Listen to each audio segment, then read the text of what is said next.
कुछ नहीं कि हमारे पास ये सवाल है कि मैक्सिमम कितना बैरियम सल्फेट प्रेसिपिटेट कर सकता है। मैक्सिमम कितना बैरियम सल्फेट प्रेसिपिटेट कर सकता है अगर हम 0.5 मोलर बैरियम क्लोराइड के सॉल्यूशन में 1 मोलर H2SO4 ऐड करें। ठीक है ना, तो मैक्सिमम कितना बैरियम सल्फेट प्रेसिपिटेट कर सकता है। अब अगर हम बच्चों इस सवाल में देखें तो हमारे पास बैरियम सल्फेट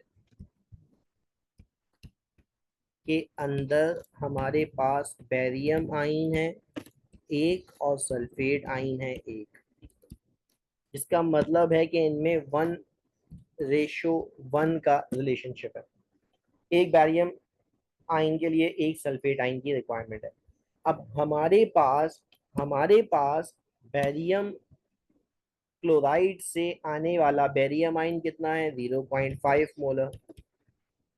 तो हमें सल्फेट भी कितना चाहिए होगा, तो हमें सल्फेट भी उसके लिए कितना चाहिए 1:1 रेशियो, तो 0.5 मोलर ही चाहिए।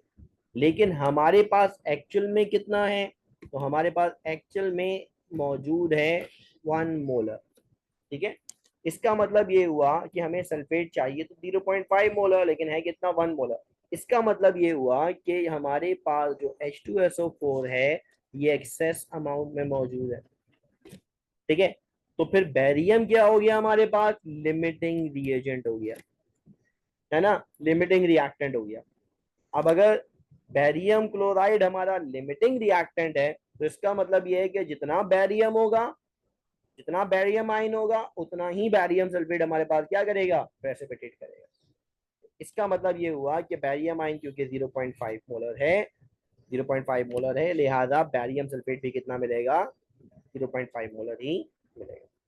ठीक है, एक्सेस में H2SO4 है तो सल्फेट तो मौजूद रहेंगे, लेकिन क्योंकि बैरियम कंज्यूम हो चुका होगा लिहाजा बैरियम हमारे पास क्या होगा, यहाँ पे बैरियम सल्फेट कितना मिलेगा, जितना बैरियम मौजूद है, लिमिटिंग रिएक्टेंट मौजूद है उतना ही मिलेगा। ठीक है।